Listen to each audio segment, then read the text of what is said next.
The two most important pieces I'll just point out is just like high frequency of communication and very consistent or semi-endless documentation. Something I experienced firsthand that I think you know as well, Charles, is sometimes there's some finger pointing that goes down when things aren't right or the marketing forecast deviates or something happens to supply. And we are ruthless about documenting when and how something is stamped. And we said, yep, that's our forecast. That's what we're going to go deliver this year. And if you don't, it's not Pelagic's fault. If we have a little extra inventory or vice versa, if you grow way, way fast, we're going to do our best to go problem solve. But yeah, I think documentation and over communication are preventative measures to the finger pointing that can occur in those high stress environments. Welcome to Blue Ocean by StartOps. Each episode, I sit down with leaders in consumer brand supply chain, finance, and CX to talk about the problems they're facing and the solutions they're using or building. I hope you enjoy the show. Hi, everyone. I'm Charles Cushing, the founder of StartOps. With me here today is John Morgan, the founder of Pelagic. Welcome, John. Thanks for having me, Charles. Really excited to be here. And StartOps is an amazing community you're building. Thanks, man. Just to kick off, can you just give us the quick one-liner on Pelagic for those who are not familiar? What do you guys do? Pelagic is a team of seasoned operational experts to support high growth brands with all their supply chain problems and needs. It's very, very concise summary of a very rich offering, which I'm hoping to get into in a few minutes here. Question out of personal curiosity. You guys have this very nautical name and theme on your website. How did it come to be called Pelagic? It comes from my own very authentic passion and approach. There's this tension in the industry, I feel, of creating a lot of waste through supporting high growth consumer products due to lack of recycling infrastructure and a lot of other problems in the world. It was this idea of holding myself accountable that if we manage to start creating some thought leadership in the space, to have a sense of responsibility towards having an impact with that and encouraging our brands and our customers to operate in increasingly sustainable ways. We have a lot of really tangible ways to impact within how supply chains are run. That's like the underlying reason for the nautical theme, but there's also a general sense of feeling very lost on the ocean and needing someone to help navigate these challenges as you're growing, especially. You've had a very interesting career. We could probably spend this entire time talking about it. Just to give context though, let me try and read back my impression of your sort of highlight reel and you could fill anything I missed. So you were early SpaceX, 4 years doing, I think, procurement for them, and then employee number 2 or 3 at Seed Health, which of course exploded in the good way, not the rocket way, while you were there. And now you founded Pelagic. Is that sort of an accurate summary of your journey to date? Yeah, I could add subtle adjustments here and there, but yeah, amazing experience outsourcing amazing components and designs for the reusable phase of rocketry at SpaceX, and then kind of a pre-launch to 80 million in revenue and up at Seed Health. I guess the only piece to throw in there is Pelagic is 3 of 4 incubations out of a venture studio we started right after Seed. It's a couple other really amazing companies under our venture studio umbrella. Why don't we just go back to like the genesis point of Venice Ventures, or kind of wherever the story, the Pelagic story ultimately starts for you? How did this even start to come about? Yeah, I think a lot of really amazing, capable builders. Venice Ventures was born in COVID. One of my best friend's roommates and now business partners at the time managed to sell his e-com SaaS product to Recharge. And he focused on the niche that was updating your subscription via text.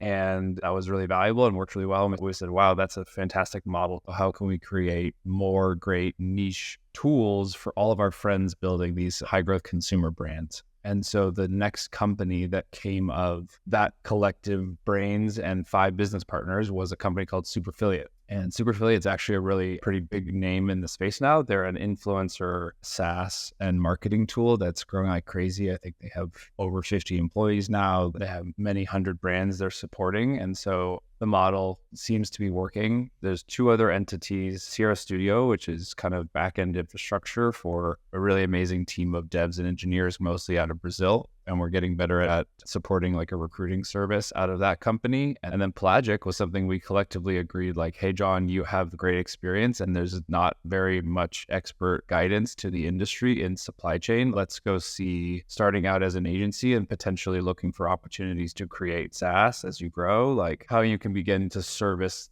this as a consistent, repeatable model. Like many people in startups, I was doing this fractionally as like a single operator, like helping my friends and their brands and kind of saying I can do many different things and wear many different hats. And I'd say Pelagic really came into being in July 2022 when I brought on our first hire, Stephanie, and started trying to become more of a facilitator, enabling other people to do the same fantastic supply chain work I was doing with some of our clients.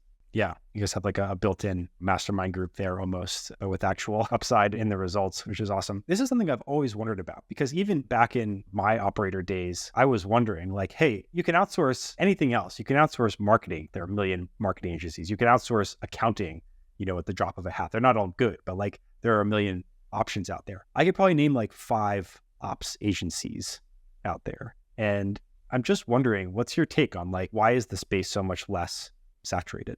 A lot of far more capable builders and founders have looked at this before and maybe bowed out or done something else or tried it and then pivoted out. And I think accounting is a great example model. Like many of our best clients or the easiest ways we work with people is they're very used to like, oh, we have an outsourced fractional accounting team. Must be very similar. You get an outsourced fractional operations team. But the majority of people tend to go towards what I used to be, which is solo operator, usually very expensive or very fractionally involved, or you tend towards a more junior full-time operator. You need to hire, train, manage, teach, and develop. And we're trying to sit kind of as an option right between those two. And then we're also discovering in doing so, we can provide far more value than a single person ever could across our network, continuously being improved and perfected like tools and templates and creating like a core curriculum to establish like standards of service. But to go back to your original question, I think the reason there's only 5, which I agree is there's about 5, it's super high risk and it's super high trust compared to any other fractional or outsourced services out there. And I can think of every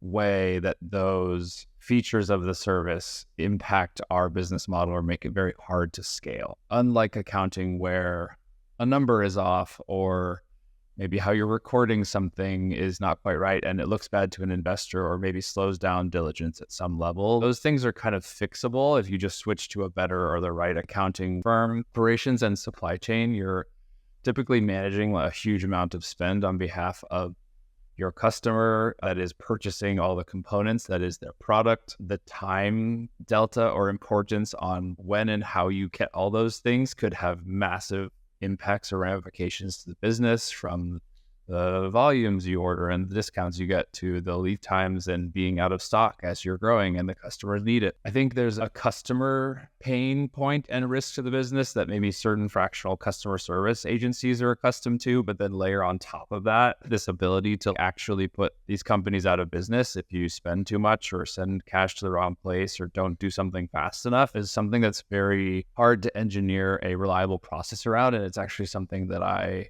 think I may be uniquely suited to, because coming out of SpaceX, where literally one tiny little component is off, the whole rocket explodes. I think that's how we're really starting to look at this next phase of growth for Pelagic is we have zero tolerance for mistakes or missed details, which leads to other very unique challenges to the business model. I do want to just point to the high trust piece, which is more like an intangible on top of all the risk that could occur. One of the challenges in changing any way that operations are run is people tend to not really understand their supply chains. And so they get really close to the chest with it and say, it's not broken, don't change it. Or only I can see this, or it's my IP. And like, there's all these other barriers to being like, okay, it's okay. Just show me your supply chain. We got you. We're going to help you. We're going to actually give you a lot of value that will help you improve on top of not creating more risk or pain for the business real time. I think the other thing to think about that is something we think about a lot too for the outsourced model is the people. So there's this inverse correlation of like, as I develop and bring on really amazing supply chain talent, they're going to get so experienced they can like start graduating or get paid a bunch more or go elsewhere. There's also this really like unique profile of the type of work that I think you know about, Charles, in operations that's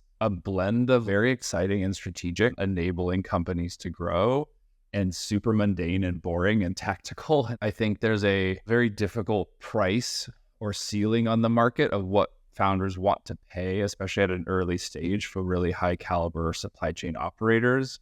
And then there's this like downward pressure that comes from people themselves who want to work on and engage these companies and be fractionally learning across multiple business models. But they kind of have to be okay with doing more like grind work that requires high caliber attention to detail, but then also support in a very strategic, fulfilling way for that talent that wants to be working with and under Pelagic. So just to finish off that thought, I think other things that clearly make this hard, if a marketing agency messes up, you can waste money, but then you can just turn off the ads and then the damage is done.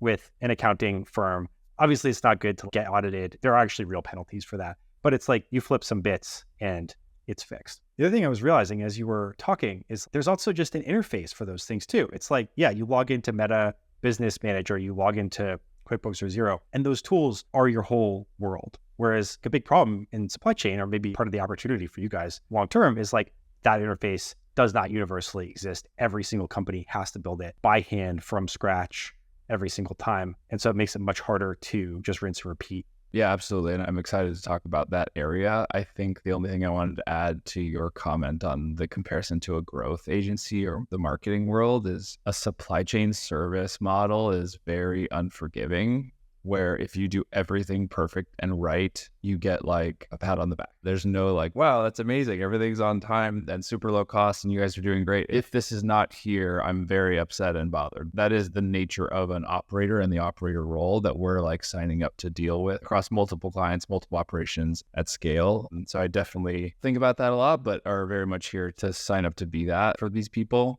Yeah, I've got a couple of sort of sub questions here. The first one is, what is the menu? When you go and talk to a brand, what are the sort of offerings that are on the table that you guys can provide, just generally speaking? We are in the process of being our own client right now and standardizing our SKUs and our SKU services because there are quite a lot. And I think the intentionality for that originally was, I love that every operation kind of has its own fingerprint. It's very bespoke. It's very custom. A best-in-class manufacturer works for that product in that category has a weird relationship with the founder and that just doesn't work and they don't get along. And so you need to find other solutions. Our model originally started out being very people-oriented and built around this intentionality of flexibility to those needs and listening to the customer. That makes things really challenging and hard to standardize and know how many hours it takes to do things. So our entire process is around gaining higher resolution and visibility into those fingerprint supply chains as soon as we can to then over communicate to the client on how we would approach fixing their problems. And so we bill and baseline everything around hours and hours it takes to go drive solutions.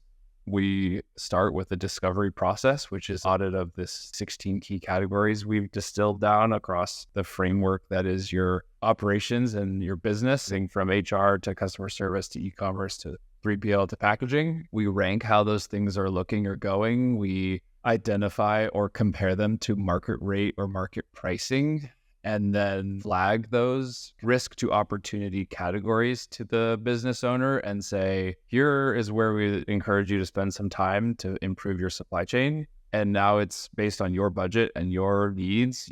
You decide if you want us, Pelagic, to go drive and implement these solutions into existence, or if you and your team want to take these and run with it. We're like happy to facilitate and introduce you to the parties that we know can deliver some of these solutions. Seems like a very logical way to do it, especially for something like ops where you really don't know what's happening under the hood until you pop the hood. So you touched on this a little bit before. What is the sort of sweet spot you're finding in terms of the size or stage or even just characteristics of the companies that you work best with? Yeah, I would say that the overarching theme of client profile that prefers to work with Pelagic is hyperscale or rapid scale. If they're smart, they're anticipating that scale and they've come to us ahead of time. If the growth has surprised them, they come to us kind of in a panic and they say, I'm stocking out, or supply chain is my biggest problem, or I can't staff these needs fast enough and don't know how to go find the right talent. Can you just jump in and support us even in an interim fashion? So that being said, we have clients that are at idea stage and pre-launch and need help developing a product that are amazing and really exciting. And we launched a company and client that we've been working with for a year and a half, and they launched 2 weeks ago, and they're amazing. So we do that, but we also work with multi-million-dollar sales per month We haven't serviced a hundreds of millions in annual revenue company yet, but definitely tens of millions and growing. And we'll usually be far more tactical on a specific project or acute pain or a need for more expert guidance across auditing their manufacturers and walking the actual plant and looking for things that might be an issue. And other common ones like maybe building out or developing their quality systems as a result of an audit or an investor requirement. It's a really broad range. We're also pretty market agnostic because supply chain works across anything being physically produced, but are getting more and more strategic about how to pull, let's say, category experts into certain niche supply chain. It takes a lot of discipline to do that. Speaking as one who's worked in an industry where that was sort of the standard model, we have a saying in finance, which is if you stand next to a waterfall, you're bound to get wet. And I feel like the temptation to sip from that enormous waterfall of cash that goes out the door in ops every month is big. But as you say, it creates perverse incentives. So it's cool that you guys have aligned your model in that way. And then you mentioned earlier kind of pulling in subject matter experts for specific things. Anything more that you want to share about that? I think the more visibility or insight you can get from people who have done this before is another fantastic differentiator for Pelagic. So in the one option that you are hiring and training up a junior operator full-time instead of us, they are not going to have access to typically someone who has run and managed as president and CEO a 600-person co-packing facility, boots on the ground, and knows how to deal with, talk to, and work with those manufacturing partners. And that's Natan, who's on our team. His main role is actually dev and supporting the growth of Pelagic, but we pull him in all the time to say, like, can you look at this film? Or like, what's wrong with our stick packs? Or do you have any other packaging solutions here? And lights him up, and to have him available and in the stack is, I've seen time and again, just be like wildly valuable for our customers. And speaking about stacks, the software stack at every company tends to be very different. But I'm wondering, you guys have seen dozens of sort of case studies now. How has your thinking on that evolved? Have you found that there are actually sort of sets of tools that work well together, or certain areas where like, hey, maybe it makes sense to build versus buy? Like I know you can tap into, you guys have built a dev agency and I know they support some of the work you do. How do you guys generally think about connecting the various pieces of tech that a supply chain needs to run? I'm very excited to see the number of new entrants and the number of new solutions and the number of founders that are trying to provide better, leaner, easier, less clunky, automated tools for founders that are trying to just self-manage or figure out their supply chains. There's also this gorilla in the room that is AI on the way. There is a world where I envision Pelagic and the way we service supply chain being a chatbot. If you think about supply chain, it is really just Matt. Here's my demand. Here's how much I need.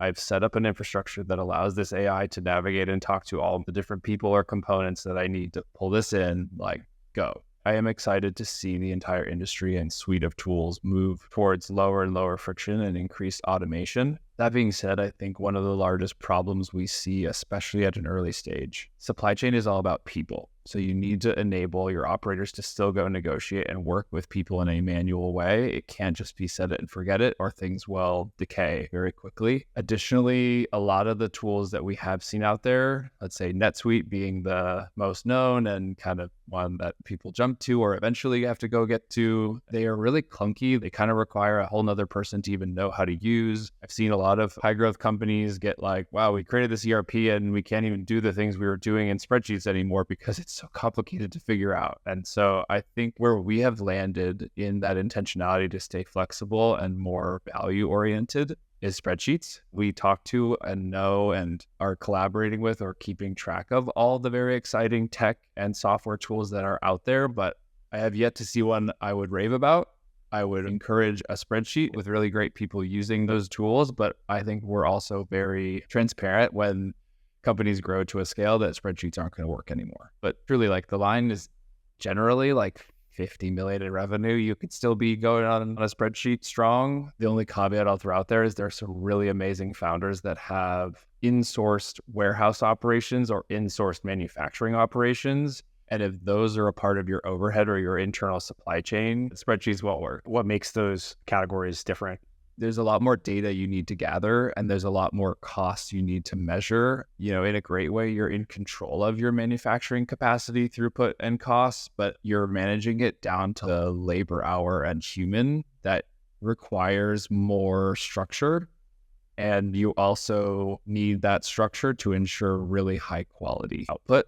And output could be units produced in your skincare warehouse. Output could also be like number of shipments going out the door each day to your customers from a distribution operation you've built. You sort of raised the two edges of the sword with supply chain, which is like, on the one hand, it's math. On the other hand, it's people. And as an agency, one thing I was curious about is like ops, dependent on upstream decisions from other teams. And I guess they're also beholden to finance as well and reporting. But, marketing comes in, they says they're running promotion, and ops effectively ultimately has to deal with that. S&OP being one of the biggest things we talk about in the startups community, being like a hard thing for operators. I imagine it's like even harder when maybe it's easier, but like, how do you think about for your own team interacting with other teams and getting the sort of buy-in and to some extent compliance that you need in order to be able to do the thing you've been brought in to do? Yeah, S&OP is really hard. It was hard at seed as we grew, and things are changing. If you think about the kind of upper and lower bounds of where you could be in an S&OP experience, demand is super high and supply is low, and you're stocked out and everyone's upset. And the other end of that is demand is measured and great, but your inventory is really high and the cash tie-up and burden is there. So it's really finding that middle ground. There are externalities that we are managing that we cannot control all the time in that experience. Like hyper-connected global supply chains, you have everything from global warfare to increasing number of hurricanes and typhoons happening around the world all the time, with climate change that we're trying to like just contingency plan for, to getting consistent SKU level marketing forecasts from retailers who don't ever want to provide that. So yeah, it's a really, really challenging but fun problem to try to manage for our clients that we are doing so fairly successfully now and are going to get better at. One of our core tools we call Ops Hub, a single dashboard to manage and look at, or spreadsheet that tells us all the most important data points we need to know to inform supply is a really fundamental piece of that. We seek to standardize processes across the board with that client, which I think there's some benefit to being external for, actually, a little higher degree of accountability where you're not like wasting time that you would with an internal employee. Like, oh, hey, how's it going? You're like, okay, this is our S&OP meeting. Let's talk about how much demand we have and if supply will be here and when. The two most important other pieces I'll just point out is just like high frequency of communication and very consistent or semi-endless documentation. Something I experienced firsthand that I think you know as well, Charles, is sometimes there's some finger pointing that goes down when things aren't right or the marketing forecast deviates or something happens to supply. And we are ruthless about documenting when and how something is stamped. And we said, yep, that's our forecast. That's what we're going to go deliver this year. And if you don't, it's not Pelagic's fault if we have a little extra inventory, or vice versa. If you grow way, way fast, we're going to do our best to go problem solve. But yeah, I think documentation and over communication are preventative measures to the finger pointing that can occur in those high stress environments. And then all these founders are human. It's their babies. It's high trust. We want to show up. And I think our ability to show up with experience on these emotional topics is really powerful. Just going back to Ops Hub for a second, I mean, it sounds like that's a really powerful template and part of your secret sauce. But what would you say are the sort of key areas or KPIs that you think are important to be looking at as an operator? And what's the cadence that you're checking those on? At the early stage, and what most finance agencies bring us on for, is all the data and problems associated with just COGS and inventory. Like those are the two most fundamental data points. We're developing a lot of very exciting, we'll call them features, even though it's still a spreadsheet, in terms of PO management, PO status, communicating proactively with suppliers and how to prompt or drive that through a system. Quality management, we actually have delineated a different tool entirely we call Quality Hub. There's an aligned and stamped forecast you want integrated into that tool that you can look at and reference, whether it's historical sell-through data or what the marketing team says they're going to go do. I'm probably missing on a couple key features, but I'm just describing to you like tabs in this spreadsheet we call Ops Hub that having in one place and having it and talk to each other and across these different data layers is just necessary. It blows my mind how many founders, how far they go without having something like that. In a future looking sense, if you could wave a magic wand and have one of these sort of hypothetical projects or products, what are you most excited about? I am very excited about establishing and sharing with the world a best-in-class supply chain 101 curriculum There are so many hungry, ambitious, hardworking, amazing 2 to 4 year out of college type worker bees and young people that they want an MBA, but they don't know how to get plugged into the startup world.